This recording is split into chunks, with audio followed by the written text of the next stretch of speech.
Assalamualaikum warahmatullahi wabarakatuh. Alhamdulillahirabbil alamin. Segala puji bagi Allah tabaraka wa taala yang senantiasa memberikan kita nikmat kesehatan dan kesempatan yang kita bisa tatap muka kembali. Kemudian salawat serta salam bagi baginda Rasul sallallahu alaihi wasallam. Singkatnya bahwasanya di jalan dakwah ini memang butuh sebuah perjuangan yang lebih, yang dimana perjuangan dakwah saya terletak di Teluk Nibung, Pulau Banyak, Aceh Singkil, di mana perbatasan dengan Sibolga, kemudian juga dengan Nias, yang dimana masyarakat sini mayoritas orang-orang Nias, di mana saya ditempatkan di dusun Liang-Liang, yang dimana di Liang-Liang adalah sebuah tempat yang kebanyakan mu'alaf, di mana kita membina, kemudian bagaimana juga kita memperkenalkan Islam yang kafah.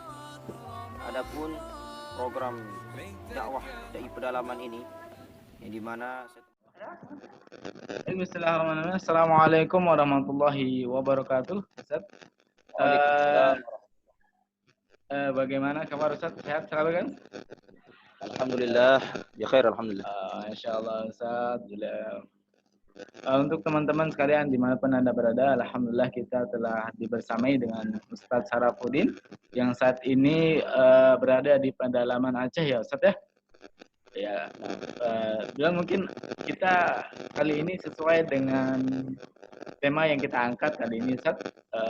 Mungkin kita akan banyak tanya dengan keadaan antum mungkin tentang dakwah dan keadaan antum di dakwah sana, Ustaz, di medan dakwah ini. Mungkin pertanyaan pertama untuk Ustaz ini, motivasi apa sih Ustaz yang membuat Ustaz sehingga bisa berani untuk terjun di medan dakwah, sedangkan dakwah itu memang kita anggap itu suatu yang besar Ustaz, itu suatu yang berat. Jadi gimana mungkin bisa dipenjelaskannya Ustaz? Baik, bismillahirrahmanirrahim. Allahumma salli ala Muhammad wa ala alihi wa sahbihi ajma'in, amma ba'd. Segala puji bagi Allah Subhanahu wa taala yang senantiasa memberikan kita nikmat kesehatan dan kesempatan. Kemudian selawat serta salam bagi kita Rasul sallallahu alaihi wasallam. Baik, adapun motivasi awal saya berdakwah, kita ketahui bersama kita alumni Pondok Pesantren Nurul Hakim. Ya, di kelas kita, di depan kelas kita terpampang jelas perkataan Al-Imam Ibnu Qayyim Al-Jauziyah, ya, al-ilmu wal amalu tawamani wa ummuhuma al-himmatul 'aliyah. Ya, al-ilmu wal amalu, ilmu dan amal adalah dua saudara kembar, dan ibu dari keduanya adalah semangat yang tinggi. Jadi tidak lain motivasi saya berdakwah adalah bagaimana pada waktu aliyah, pada waktu ketika kita sama-sama di pesantren, ya, kita melihat bersama bagaimana Al-Imam Ibnu Qayyim Al-Jauziyah mengatakan hal tersebut. Jadi ada dua motivasi saya, adalah bagaimana kita berilmu kemudian beramal. Setelah saya mendapatkan ilmu kemudian saya amalkan. Jadi al-ilmu wal amalu atau amali huma al-himmatul 'aliyah. Dan itu yang bisa saya jawab, karena memang itu adalah landasan motivasi saya dalam berdakwah. Karena ilmu, setelah berilmu kita mengamalkan. Dan inti dari keduanya adalah semangat yang tinggi. Sebagaimana Rasulullah SAW sering membahas dalam sebuah majlis kepada para sahabat radhiyallahu anhu. Baik. Masya Allah. Berarti dari awal ilmu dan amal itu yang kita satukan sehingga menghasilkan buah, itu dengan berdakwah ya Ustaz ya. Masya Allah ya Ustaz. Kemudian Ustaz ini mungkin pertanyaan yang kedua mungkin Ustaz, mungkin Ustaz bisa ceritakan nih kenapa Ustaz itu bisa ditugaskan di Aceh sana. Jadi ya, mengapa saya ditugaskan berdakwah di Aceh, yang memang panjang kisahnya memang. Ya, qadarullah memang tidak lain lepas dari takdir Allah tabaraka wa taala. Jadi mungkin ini yang perlu kita ketahui bersama para hadirin, ya, para pemirsa, sahabatku, ikhwani fillah azani Allah wa iyyakum. Jadi Allah memberikan apa yang kita butuhkan, bukan apa yang kita inginkan.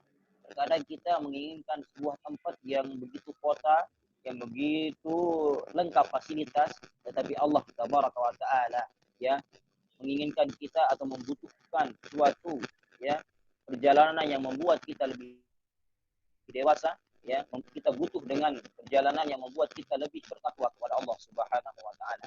Tidak lain adalah Allah Subhanahu wa taala memberikan apa yang kita butuhkan, bukan apa yang kita inginkan. Jadi itu memang demi Allah saya menikmati di mana tempat saya tugas ini, karena suatu hal ketika kita menikmati, ketika kita merasakan, ya, merasa memiliki, maka akan merasa termudah, insya Allah. Ya. Baik. Kemudian Ustaz, ini pertanyaan ketiga, pengalaman apa sih Ustaz ketika sebelum berangkat ke Aceh ya, mungkin ke dalam keberangkatan ke menuju pedalaman di Aceh, Ustaz, mungkin ada pengalaman-pengalaman di saat menuju ke pedalaman Aceh itu gimana Ustaz? Mungkin bisa diceritakan Bu. Baik, untuk pengalaman perjalanan ketika ke Nanggroe Aceh Darussalam ini terlebih khusus ya, ini di Pulau Banyak, itu letaknya di Teluk Nibung. Jadi di Aceh Singkil ini perjalanan dari bandara, ya, namanya bandaranya itu adalah Sultan Iskandar Muda. Ya, jadi dari perjalanan bandara itu ada sekitar 16 jam ke lokasi ini. Kemudian naik dari kapal feri menuju ke Pulau Banyak ini, tepatnya di Teluk Nibung ini, sekitar 4 jam. Jadi total sekitar 20 jam perjalanan. Jadi itulah salah satu pengalaman. Ya, sepanjang hidup saya tidak pernah menggunakan mobil yang begitu lama, 16 jam. Dan ini luar biasa. Ya. Ini pengalaman yang luar biasa, menggunakan mobil selama 16 jam ke lokasi dakwah. Kemudian ditambah lagi dengan 4 jam menggunakan kapal feri. Dan ini pengalaman yang luar biasa, ya, yang tidak pernah saya alami selama hidup saya. Ya, dan ini awal, ya, di mana sebuah perjuangan. Baik. Berarti Ustaz begitu lelahnya ya menuju pedalaman itu ya. Masya Allah. Jadi ketika kita mengatakan itu sebagai sebuah lelah, maka kita lelah. Tapi ketika kita menikmati, ya, mensyukuri, Masya Allah, betul. Ya, Ustaz, syukran Ustaz. Udah Ustaz begini Ustaz. Mungkin Ustaz ada kita dakwahkan. Kita mungkin butuh persiapan untuk dakwah Ustaz. Mungkin apa persiapan Ustaz untuk berdakwah di pedalaman itu Ustaz sebelum dikirim ke pedalaman? Itu Ustaz. Jadi singkatnya saja, persiapan dakwah ini memang telah kita ketahui bersama sebagai alumni Sekolah Tinggi Ilmu Dakwah Muhammad Nasir, ya, bahwasanya bagaimana pemetaan dakwah terlebih dahulu, kemudian bagaimana kita silaturahim pada tokoh masyarakat, tokoh agama, jadi gitu, tokoh adat istiadat yang ada di sini. Jadi adat di sini itu luar biasa, ya. Luar biasa ada di sini itu memang seperti perkataan Al-Imam Asy-Syafi'i. Jadi seperti itu, ya. Ketika seseorang melanggar adat, mereka resah. Tapi ketika mereka melanggar syariat, mereka biasa-biasa saja. Ya, di sinilah, ya, sebuah peluang bukan tantangan. Bagi saya bukan tantangan, ya. Karena Kiai Haji, ya, seorang kiai kita mengatakan, ya, bukan sebuah tantangan tetapi sebuah harapan, peluang bagi kita untuk bagaimana menambah ketakwaan kita kepada Allah Subhanahu wa taala. Mungkin dengan jalan ini kita bisa menempuh jalan yang lebih mudah menuju jalan Allah Subhanahu wa taala. Baik, seperti itu persiapan dakwah tadi, pemetaan dakwah, kemudian silaturahim, yang terutama kepada tokoh. Yang paling susah silaturahim ini kepada para dukun. Jadi agak sedikit resah ketika kita datang, ya. Jadi apalagi kita masih muda, diujinya ilmu kita, ya. Jadi seperti itulah, Masya Allah. Kalau bukan kuat, ya, doa dari orang tua, ya, yang di kampus, semoga Allah Tabaraka wa Ta'ala merahmati mereka kedua. Jadi seperti itulah, ya. Perjuangan dakwah ini memang harus butuh kesabaran yang luar biasa. Luar biasa Ustaz. Mungkin sangat terkesan sekali bagi teman-teman mungkin mendengarkan ketika menghadapi dukun itu Ustaz ya. Mungkin yang susah di sana. Tapi Ustaz, tadi saya sangat sedikit tergiur dan tergugah hati saya ketika mendengar, karena bahwa setiap tantangan dan ujian itu bukan suatu tantangan ya Ustaz ya, tapi suatu peluang atau suatu peluang yang itu kita bisa masuk ke dalamnya, kemudian itu menjadi penambah dalam ketakwaan kita ya Ustaz ya, seperti itu mungkin Ustaz. Masya Allah Ustaz. Kemudian Ustaz, di sini Ustaz, pengalaman awal Ustaz ketika Ustaz ditempatkan di tempat dakwah antum itu seperti apa Ustaz? Pengalaman pertamanya Ustaz. Pengalaman pertama ya ini ketika sampai di Teluk Nibung Pulau Banyak ini, yang begitu jauh dari daratan, yang begitu jauh dari kota. Sinyal pun kalau tidak mati lampu ini beginilah, alhamdulillah lancar. Tapi kalau mati lampu sudah masalam wala kalam. Ya, jadi seperti itu. Ya, pengalaman awal sampai di tempat ini ya ini bagaimana kita, ya, memberikan sebuah pelajaran dari yang telah kita ketahui bersama, yang terutama alumni Pondok Pesantren Nurul Hakim, ya. Bagaimana Allah yarham Bang Guru Safwan Hakim, yang menjelaskan bagaimana dakwah itu bil hal, ya, bil hal, bil qaul, jadi seperti itu, ya, bil fa'il. Jadi itulah yang kita perlu tegaskan, ya, yang perlu kita ketahui bersama bagaimana pengalaman awal, ya, ini bagaimana kita melatih diri kita, ya, berdakwah dengan hal, kemudian dengan fi'il, baru dengan lisan. Jadi seperti itu, tidak keluar dari hal tersebut. Tapi pengalaman yang paling indah yang pernah saya alami di sini, ya, nih, bagaimana kita sebagai seorang dai, ya, ketika berdakwah di pedalaman seperti ini, yang kita semua diharapkan ketika ada permasalahan kita yang dipanggil, disitulah kita seperti seorang tuan guru. Jadi seperti itu. Disitulah kita menjaga nama baik diri kita, kemudian nama baik, ya, lembaga yang membawa kita ke tempat ini. Jadi seperti itulah awal dakwah kita di sini, seperti kita dianggap sebagai seorang tuan guru, apapun permasalahan dikembalikan kepada kita.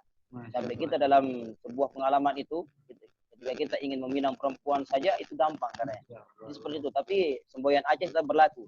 Hana peng, hana hinong, hana peng, hana hinong. Jadi nggak ada uang, nggak ada perempuan. Jadi itu semboyannya Aceh, ya. Hana peng, hana hinong, nggak ada uang, nggak ada perempuan. Dan tidak jauh berbeda dengan Lombok. Jadi seperti itu. Baik, kembalikan. Ya, Ustaz, syukran Ustaz. Kemudian Ustaz, mungkin tadi kan sebagian telah menjelaskan tantangan tadi, ya, seperti mungkin dukun, mungkin tantangan kita menghadapinya. Itu mungkin bisa diceritakan Ustaz, tantangan itu Ustaz. Oh, mungkin bukan dikatakan tantangan saja, tapi peluang itu Ustaz. So, mungkin bisa ceritakan peluang-peluang apa aja Ustaz alami di sana. Jadi peluang yang di sini kita lihat, ya, ini bagaimana ketika seorang itu muslim akan tetapi sebatas KTP, karena mereka masih tidak melaksanakan sholat, tidak melaksanakan hatta puasa sini saja. Ketika kita dalam keadaan tidak ada dakwah, kata mereka, terutama para keciknya mengatakan seperti itu. Kecik itu kalau di Lombok itu kepala desa. Jadi hanya sebuah tulisan KTP tersebut Islam, tetapi tidak melaksanakan secara menyeluruh, ya, jangankan secara menyeluruh, secara sedikit saja banyak yang ditinggalkan. Jadi, ya, peluang kita, ya, ini bagaimana kita berdakwah di para orang-orang yang mu'allaf, yang memang sudah KTP-nya Islam, akan tetapi membutuhkan ajaran yang begitu banyak lagi, ya, hukum suci saja masih banyak tidak diketahui.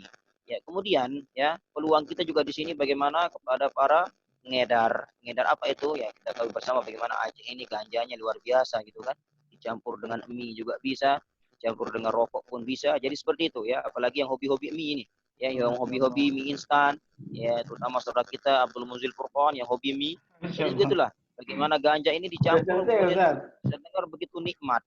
Jadi begitulah, ya, tantangan, ya, kalau bukan tantangan tetapi peluang kita dalam mendakwahkan ini, ya, terutama kemudian dari para dukun, ya, kemudian yang perlu kita super ekstra berhati-hati baik dari racunnya yang dilepaskan lewat minuman yang begitu tidak lain dari penjagaan Allah Subhanahu wa taala, ya. Jadi seperti itu, ya. Perkara ini memang kita kembalikan kepada Allah Subhanahu wa taala sebagai penolong kita, ya. Ini mal maula wa minna nasir. Jadi hanya Allah tempat kita berlepas diri.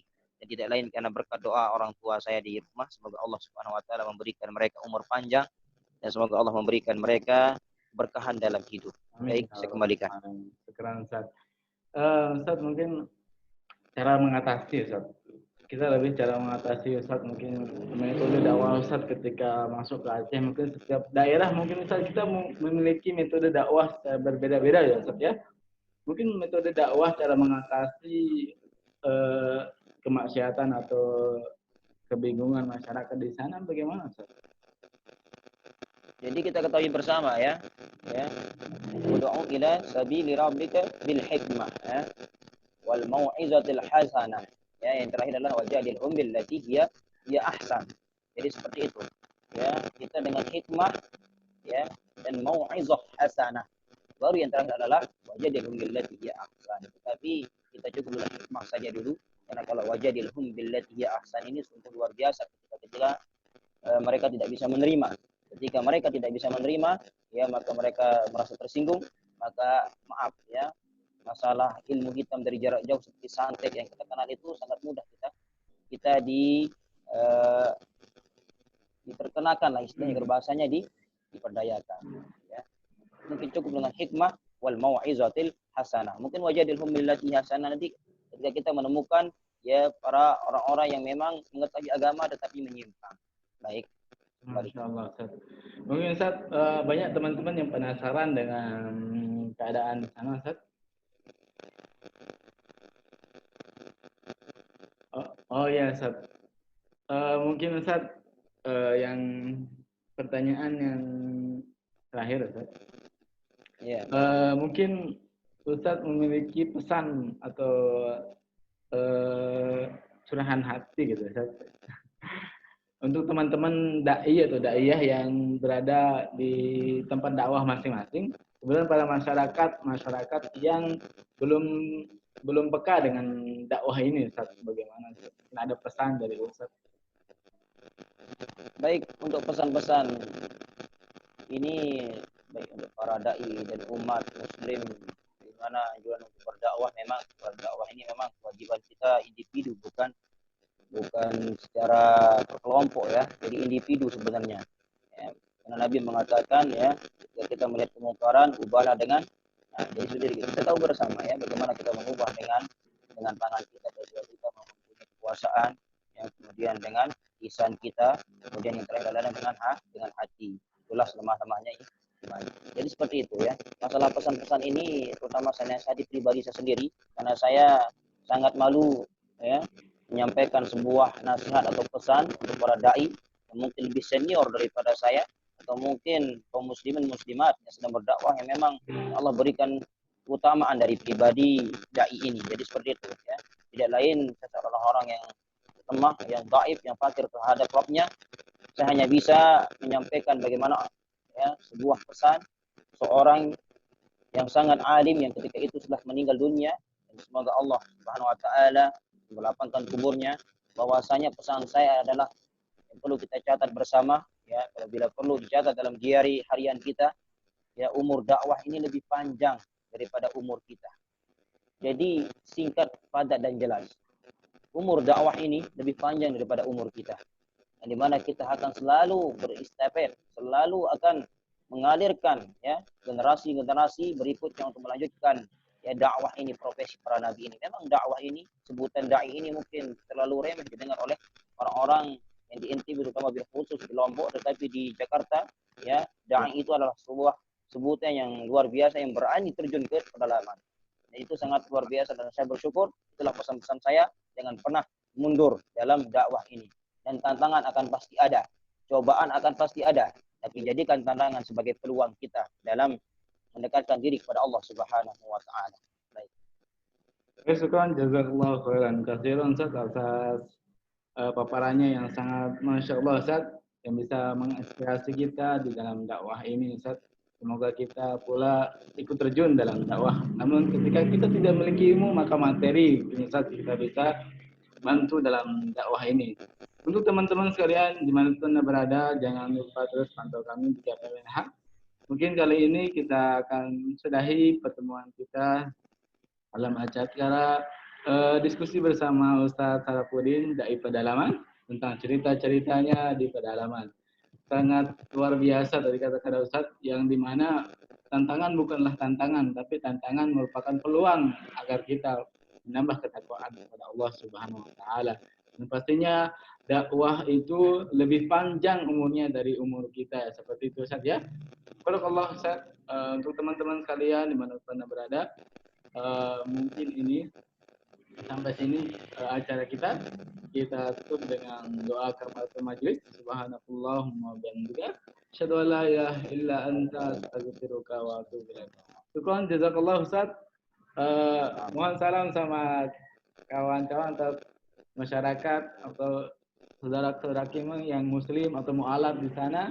Semoga kokoh dalam Islamnya dan selalu diberikan hidayah oleh Allah Subhanahu wa taala yang belum diberikan hidayah. Syukran Ustaz. Khair insyaallah. Barakallahu fikum. Warahmatullahi wabarakatuh. Waalaikumsalam warahmatullahi wabarakatuh.